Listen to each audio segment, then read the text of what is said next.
Hey guys, welcome to this week's podcast episode. I've got a fantastic guest for you, Dr. Jeff Anzalone.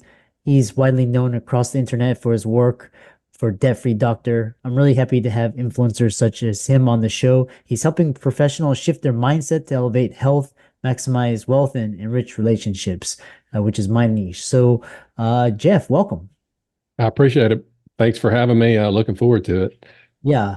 I love plugging into the community of healthcare influencers, and it's greatly needed in today's times. And start by introducing yourself, the work you do, and how you came to be doing what you're doing.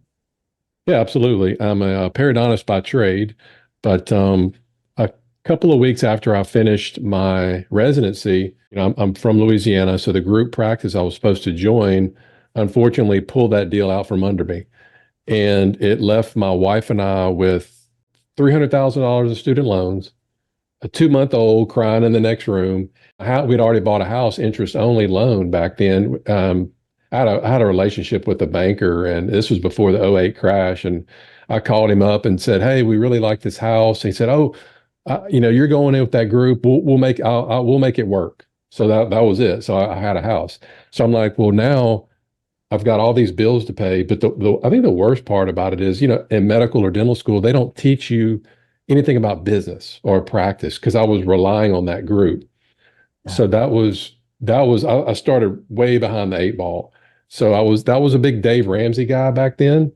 So I followed the seven baby steps. And then after about 8 years, I was just, everything was like, paying off all the debt, paying off all that first house.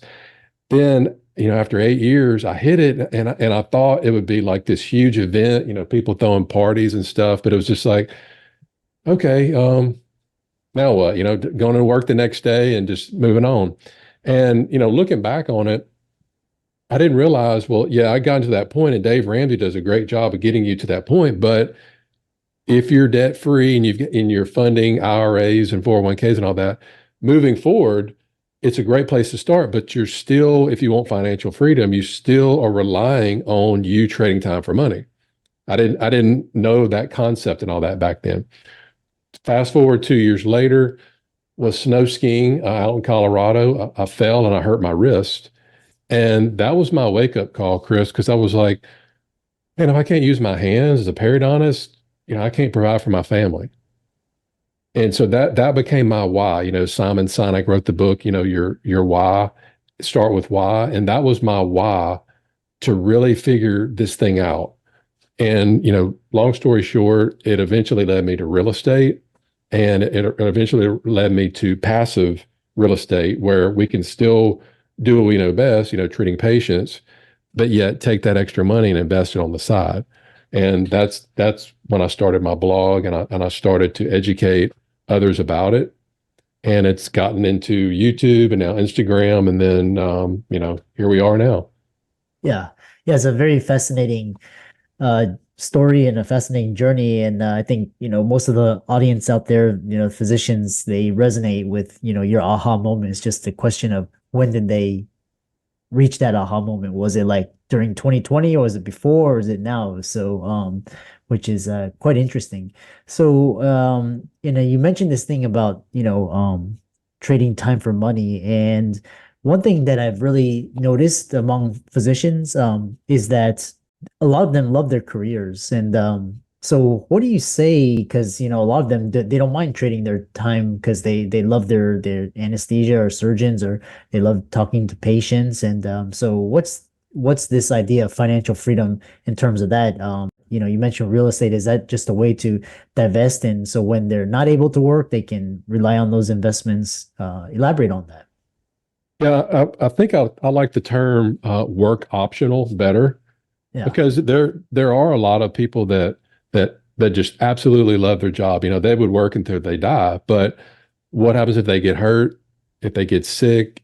So for instance, I've got a friend here that he had a very successful wine business, sold it, and had all this money and everything. And then his daughter gets hit in a car wreck by a drunk driver. Now she's a paraplegic. Mm, But let's say that he hadn't already sold his business in. Let's say that he was still working. So I mean, you never know what can happen. So if he was still working, then now he has to care for her, pay for all of this stuff. So I mean, you never know what life is going to throw you. So having it's just for me, it's not about going out and buying a bunch of Lambos and boats and all this stuff. For me, it's more sort of like my own disability insurance. You pay your disability insurance and just don't even think about it as like money or, hey, I'm paying this because my disability insurance is going to get me these trips or whatever. I'm using real estate and then the passive income that's like a separate, like when I need it. Like right now, I'm getting distributions, almost on a monthly basis. I don't need it because I'm still working.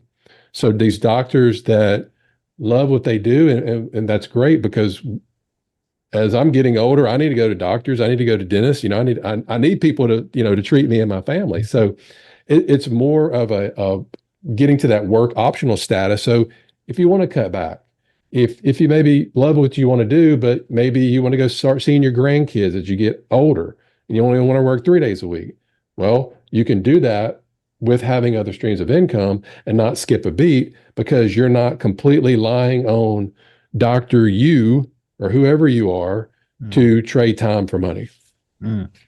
Yeah, I love this idea, work optional, and this idea of storing your wealth in different investment vehicles, and so that you can slowly, gradually, you have that option to move away. You're not relying on, seeing patients and doing procedures, frequently.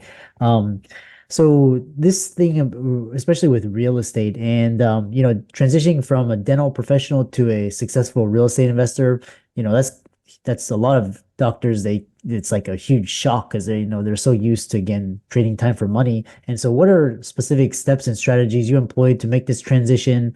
What are some of the biggest challenges you incur along the way, and so forth? So for me, after I got that wrist injury, I was like, all right, I started really studying the wealthy people, like the really, really wealthy people. And you can go down a rabbit hole. I mean, there's all kinds of information out there. But if I was able to condense all of that information into two main points, here they are. Number one, wealthy people, they have real estate in their portfolio. Back then, I had zero except for my house, and it wasn't producing any income, so it was just my house. Yeah. Number two, wealthy people have multiple income streams, an average of 7 to 9. Mhm. Back then, I had one for my dental practice. So that really helped me really focus that I needed to invest in real estate to get multiple income streams. So the first question that if you're a practicing physician or a dentist, the first question you should ask yourself is, do I want to be active or do I want to be passive? Mhm. And by what I mean by active is, do I want to be involved in dealing with tenants? Do I want to be involved with looking around, buying property, negotiating, doing these cost segregation studies, and basically managing your property? Now, the longer that I do this, I started off passive, where you just kind of like a 401k, you just put your money into these different types of syndications or group investments, and they just pay you a return quarterly or monthly. And that way, I'm able to get different. So, for instance, I got a trailer park in South Louisiana that pays my mortgage. Now, they don't teach you that in medical or dental school. You think, okay, I want to go buy this $1 million house. I'm going to have to see more patients and save up. I have to trade more time for money. That's your mindset. If your audience knows about Robert Kiyosaki's cash flow quadrant, that's the poor side of the quadrant, the employee or the self-employed, Yeah. where you trade time for money, you pay a lot in taxes, you don't really have a whole lot of write-offs, Mm. and everything is on your shoulders as far as income. But the goal is to get onto the right side, which is what he calls the rich side, as you know, where the business owner that you don't have to be there because you have employees working for you, you have these systems in place, or the quadrant that I am in or going towards 100% is the I or investor quadrant, where my money is making me more money. So I take my money from my practice and I go buy real estate like trailer parks and RV parks. And then that money pays my bills. It's just a different way to think. And that's how you get to work optional status. Most people out there, most physicians and dentists should start with the passive route. And that's what I did because you start to learn the process. I mean, focus on what you know best to make money, and that's your medical or dental degree, right? Yeah. Take that extra money and instead of giving it to the financial advisor so he can go travel while you're working and he's telling you, hey man, you got to work till you're 70. Oh, by the way, this connection's not really good because I'm in Aruba or something, but hey, keep working. No, seriously, it's the we've been brainwashed, man. That's the best job in America. That's the biggest scam I've ever been scammed out of, you know. Uh, It's great because and then okay, so check this out. You bust your butt, you treat patients, you got to deal with staff, you got to pay all these taxes. You're giving your financial advisor money every single month. And then when you call them up a couple years later and you want to take some of the money out, they like, wait, why do you want to take money out? I have to go ask for permission to get my money? Seriously? Dude, yeah. I'm telling you, we've been scammed, we've been brainwashed. And once it clicks in your head that Mm. it's your money, you can do whatever you want. You don't have to hire somebody unless you want to, that's fine. You want your money working for you now, not when you're 70 and you want to go skiing and you got a hip replacement and your knee's bad. And what's the point going snow skiing at 70 when you can do it in your 30s? You know? Yeah. So again, it's all boils down to how you want to live your life. Yeah. And that will kind of help. Just I know I kind of got off the active or passive real estate, but that's where you want to start. And then from there, you know, whenever I coach people, that's the first place that we start. Active or passive, and then from there we can kind of go to the left or go to the right. Yeah. Yeah, and I love this idea because you're talking about building assets to produce the income to pay for liability. So you're essentially working free. I mean, you're living free, and your assets are paying your expenses as opposed to your your job. And you mentioned something very funny is like it's the same thing as like you're 9 to 5 and you're busting your butt and you're working 80 hours or whatever, and then the CEO of the company is like making 20 million and he's playing golf and private jets, and you're like still struggling, and it's the same thing. Many of our listeners may be coming from non-financial backgrounds. They're interested in investing. And then what are some key mindset shifts, principles you believe are crucial for someone with limited financial experience to succeed in this world of real estate investment? Yeah, that's an easy question. Yeah. I would say probably 95% of the people, maybe more of people that I coach, the first question I ask is, what do you want? 95 plus percent of people cannot tell you what they want. Yeah. And if you can't tell me what, it's kind of like, hey, you want to go on vacation this year? Yeah, I want to go on vacation. Where? I don't know. Well, how can I help you get to that destination if you don't know where you want to go? So that's the first thing. So you gotta figure out where you want to go. Do you want to work full time and replace your income, get to work optional status? Do you only want to work for 10 years and quit? I mean, so there's all kinds of different things out there. So you gotta figure out what you want first, and then that will guide you. Here's the problem. Most people that come to me, they want some streams of passive income so they can retire early if they choose to. But everything that they're doing is taking them to the beach. 401k, I can't touch it till I'm 70, yet they're telling me they want to go to the mountains. And then we start working a plan like, well, I don't know if I can really i- invest a whole lot every month because I'm putting all my money in a 401k and I don't have much left over. I'm like, wait a minute, you just told me you don't. So again, it's the brainwashed mentality. So you have to shift your. I mean, once you decide on, let's just say you want to get $200,000 a year in passive income from real estate. That's your goal.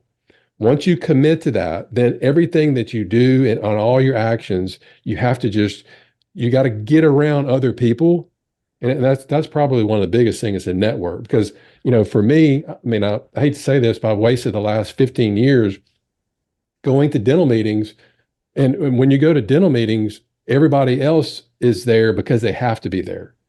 We got to get our continuing education credits. So what do people do? They get there and they're like, oh, they're looking at the clock and man, wish a guy would give me the code so I could write it down and I can get out of here and put they don't want to be there.